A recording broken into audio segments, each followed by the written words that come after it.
dedicated his life to serve God and his people.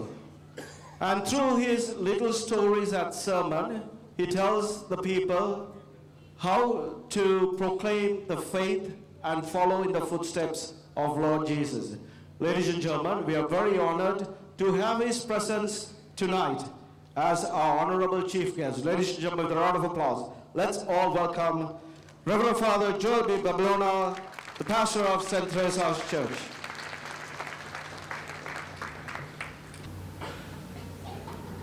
Good evening. I actually am not prepared to say anything tonight. I just was told by Father right there that I have to come up here and say something. I'd like to thank all of you, especially those in charge of this celebration, whatever it is, for inviting me here. I'm honored. Thank you for being a guest here. I'd like also to thank Father Peter for inviting me here to attend this occasion.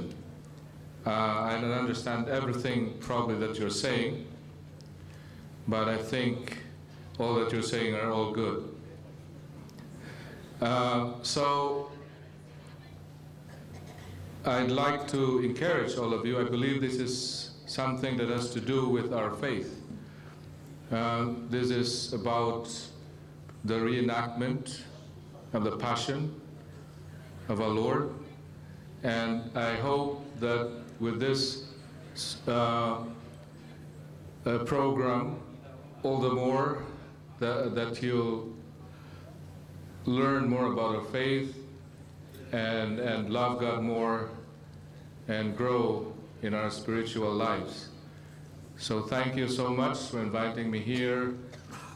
I hope that this occasion will be very successful for all of you here. Thank you.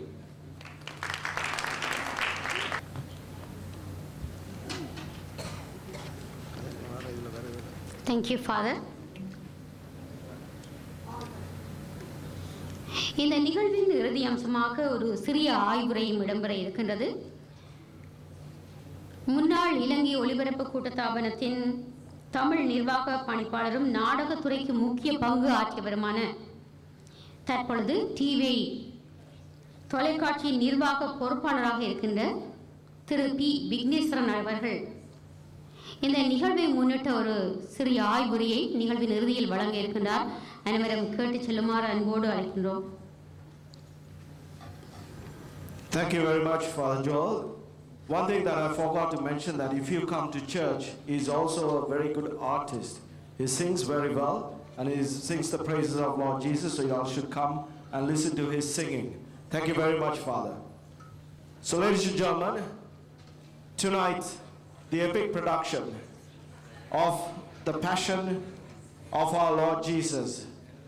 The story will be told of his birth, his miracles, his preaching, his suffering, his death, and his resurrection. Ladies and gentlemen, with your blessings and with your prayers, we will now go into the play. Thank you and enjoy. அர்ப்பணிப்போடு இந்த நிகழ்வு மேடியேற காத்திருக்கின்றது. இந்த நிகழ்வில் வழங்க இருக்கின்ற கலைஞர்கள், நடன ஆசிரியர்கள், மாணவர்களுக்கு எங்களது வாழ்த்துக்களையும் இறை ஆசியையும் தெரிவித்துக் கொண்டு இதோ மேடை இருக்கின்றது. கனடா திருமறை கலாமன்றம் பெருமையோடு வழங்கும் திருப்பாடுகளின் காட்சி காவிய நாயகன். இறைவா, நீ இருக்கின்றாயா? நீ இறந்து விட்டதாக வல்லவா சொல்கின்றார்கள்? கடவுள் இறந்து விட்டார், இப்படிக்கு நீட்சி. இறைவா, நீ மனிதனை படைத்தாயா அல்லது மனிதன் உன்னை படைத்தானா?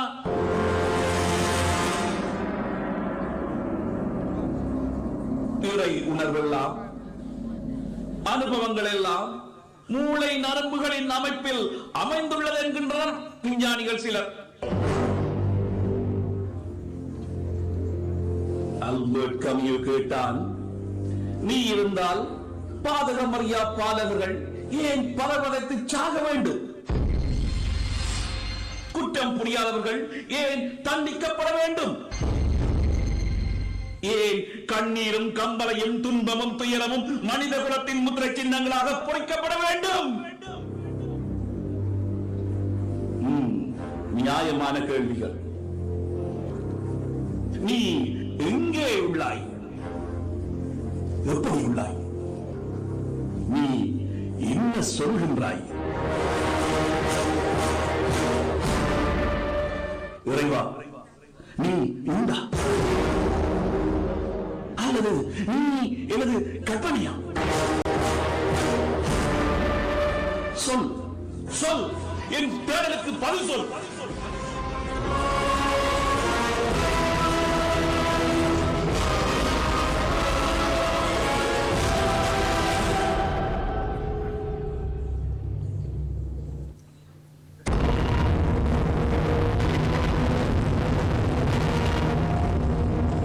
மனிதா, நீ இருக்கிறாயா? கடவுள் இறந்து விட்டான் என்று நீ பிரகடனம் செய்தாய். அப்படிப்பட்ட நீயே இறந்து விட்டாய் என்கின்றனர் உளவியலாளர் சிலர். நான் ஒரு கவிஞன் அல்லன், கவிதை மட்டுமே என்கின்றான் லக்கான். நான் என்ற சுயம் இல்லை என்றால் அனைத்துமே கனவு. நீர்க்குமிழி. மனிதனே, உனது இருப்பு பற்றி சொல். நீ இருக்கின்றாய் என்பது எனக்கு தெரியும். நீ இல்லை என்றால் 60 லட்சம் யூத மக்களை ஹிட்லர் நச்சு புகையிட்டு சாம்பலாக்கி இருப்பானா? நீ இல்லை என்றால் ஹிரோஷிமா, நாகசாக்கி போன்ற ஜப்பானிய நகர்கள் அணுகுண்டுக்கு பலியாகி இருக்க முடியுமா? ஏன் நமது மண்ணில் நடந்தேறிய அனர்த்தங்கள், இரத்த வெள்ளமும் உயிர் பலிகளும், சித்திரவதை முகாம்களும் சிறைச்சாலைகளும் நீ உண்டு. உனது அசுர குணம் வாழ்கின்றது என்பதை காட்டுகின்றன. நீ இருக்கின்றாய். உன் கோலங்கள், கோணங்கள், முகங்கள், முக்காடுகள் அனைத்தையும் நான் பார்க்க வேண்டும்.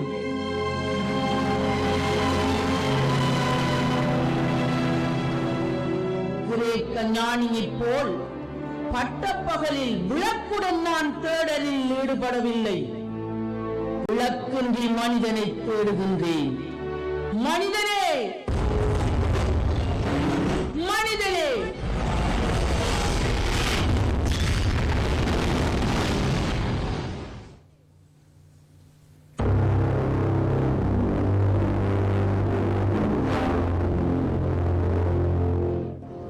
சாந்தி, சாந்தி, சாந்தி.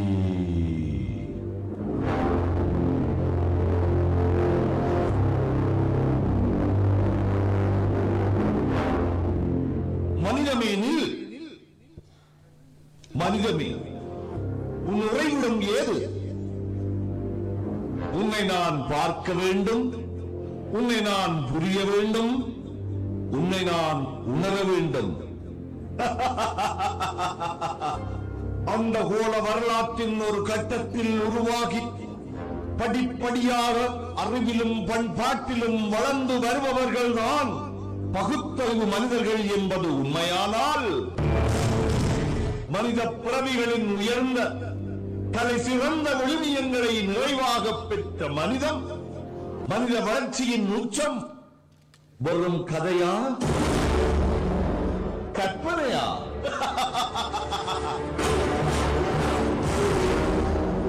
என் உடன்பிறப்புகளே, கூறுங்கள்.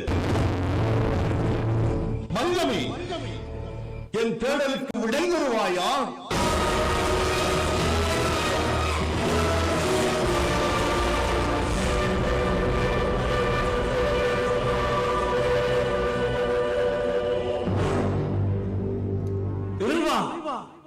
நீ எங்கே?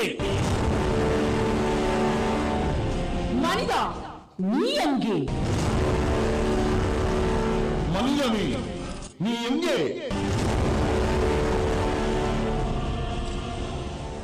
இறைவா, இறந்து விட்டாய் என கூறப்படும் உன்னை, என் உணர்விலுள்ள உன்னை தேட வேண்டியதாக உள்ளதே. மனிதனே, என்னில் உள்ள உன்னை உணர்வதற்கு உன்னை தேடுகிறேன். மனிதனே, உன் நிறைவை நான் காண மட்டும் நிம்மதியற்றவனாக தேடுவேன்.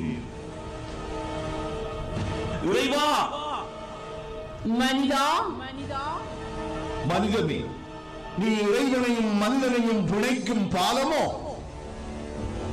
இறைவனையும் மனிதனையும் சந்திக்க வைக்கும் நிலைக்களமோ? வாருங்கள், இறைவனை தேடும் நீயும் மனிதனை தேடும் நீயும் மனிதத்தை தேடும் நானுமாக இணைந்து தேடுவோம். உலக வரலாற்றில் மனிதன் என்ற காவியம் படைத்தவர் உண்டு என்று பலரும் கூறுகின்றார்கள்.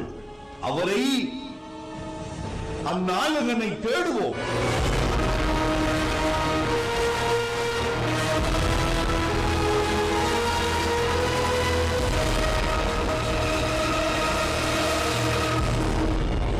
மக்களே, இறையரசு அண்மித்து விட்டது. உங்கள் உள்ளங்களை தூய்மையாக்கி புது மனிதர்களாக மாறுங்கள். மனம் மாறுங்கள். சமயவாதிகளே, ஆண்டவன் பெயரால், ஆன்மீகத்தின் பெயரால் அநாதரவற்ற மக்கள் மேல் சுமக்க முடியாத பாரங்களை சுமத்தும் பரிசேயரே, சதுசேயரே,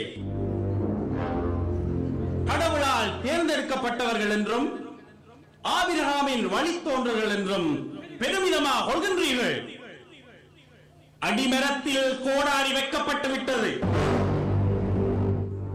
நெக்கனி கொடாத மரங்கள் எல்லாம் வெட்டப்பட்டு தீர்க்கிரையாக்கப்படும். மனம் திரும்புங்கள். போதகரே, வரி வசூலிப்பவன் நான். இறையரசுக்கு தகுதியாவதற்கு நான் என்ன செய்ய வேண்டும்? குறிக்கப்பட்ட தொகைக்கு மேல் அநியாயமாக வரி எடுக்க வேண்டாம். குறிப்பாக ஏழை எளியவர்களை வருத்த வேண்டாம். நான் வசதியாக வாழ்கிறேன். என்னிடம் எல்லாமே உண்டு. நல்லது. பொருள் படைத்த நீ வாழ முடியாது திண்டாடும் அயலவனுடன் உன் செல்வத்தை பகிர்ந்து வாழ்.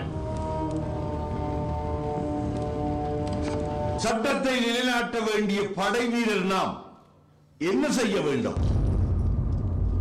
சட்டத்தின் பெயரால், நாட்டின் பெயரால், அமைதியின் பெயரால் அழிவையும் அக்கிரமத்தையும் செய்ய வேண்டாம். குழந்தைகள், பெண்கள், முதியவர்கள் உங்களால் பாதுகாக்கப்பட வேண்டியவர்கள். உயிர்களை மதியுங்கள். போதகரே, நான் புரட்சிவாதி. யூத மண்ணில் அந்நியரான ரோமையர் ஆட்சி புரிவரை ஆணித்தரமாக வன்முறையால் எதிர்த்து மண்ணின் விடுதலைக்காக என் உடல், பொருள், ஆவி அனைத்தையும் அர்ப்பணிக்கின்றேன். ஒருவன் உலகம் முழுவதும் தனதாக்கிக் கொண்ட பின்னும் தனது ஆன்மாவை இழந்தால் அதனால் ஆகும் பயன் என்ன? நீதியினதும் நியாயத்தினதும் தாகம் அறத்தின் பால் நெறிப்படுத்தப்பட்டு அழிவுகளை தவிர்த்து அனைத்து உயிர்களையும் மதித்து அறிவு கலந்த சகோதரத்துவம் என்னும் ஆயுதத்துடன் மக்களின் நலமே ஒரே இலட்சியம் என போராளியாகிய நீயும் வாழ். ஓ, நீதான் நாம் எதிர்பார்த்திருக்கும் மீட்பரோ? அடிமைத்தனத்திலிருந்து உம்மை காக்க வந்தவரோ? நீங்கள் அறியாத ஒருவர் உங்கள் நடுவில் நிற்கிறார்.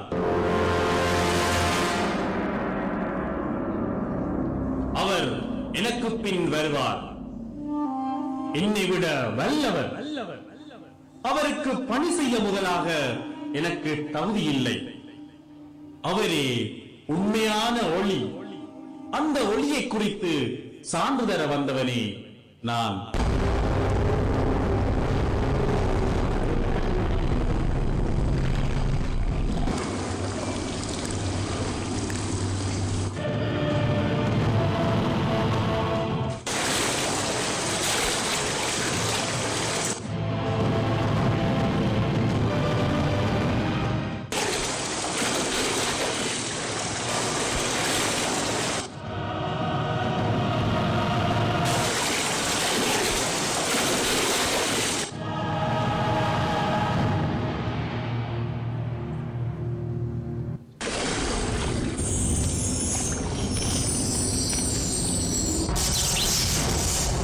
என் அன்பார்ந்த மகன் நீயே, உன் பொருட்டு நான் பூரிப்படைகிறேன்.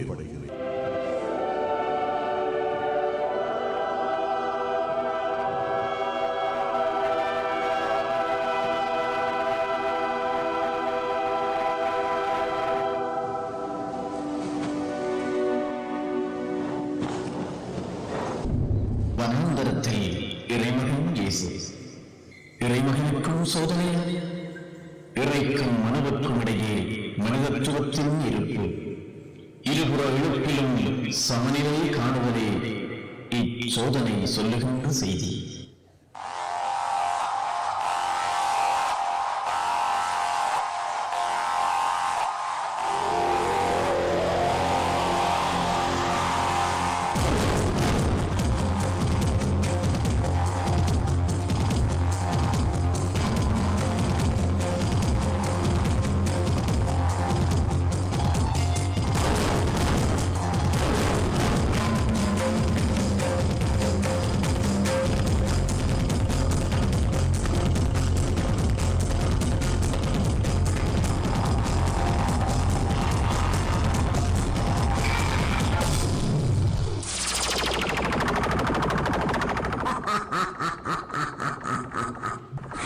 இயேசுவே, நீ உன்னத கடவுளின் ஒரே ஒரு மகன். உன் கையில் உள்ள கல்லை அப்பமாக மாற்றும் பார்க்கலாம்.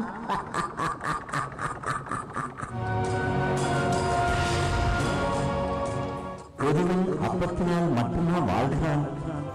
இறைவன் திருச்சொற்கள் ஒவ்வொன்றினாலும் உயிர் வாழ்கின்றான்.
உன் கால் தள்ளி மூடாதபடி வானதூதர்கள் உன்னை தாங்கிக் கொள்வார்கள் என்று திருமறை கூறுகிறது.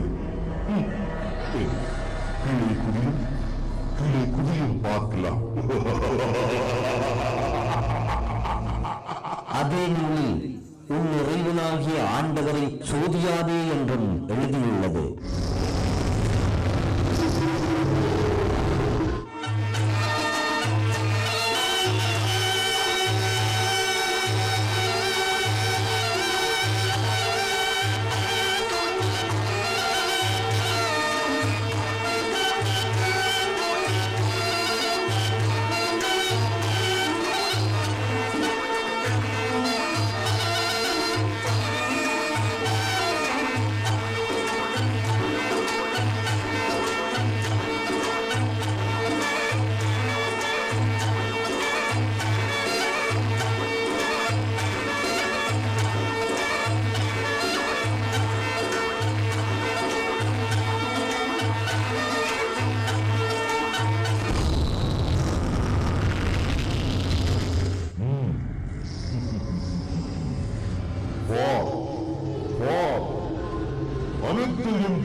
மாட்சியைப் பார். அரசகத்திர்கள், சுகபோகங்கள் எல்லாமே உம்முடையவை. அவை அனைத்தையும் உமக்கு தருவேன். முதலில் என்னை வணங்கும்.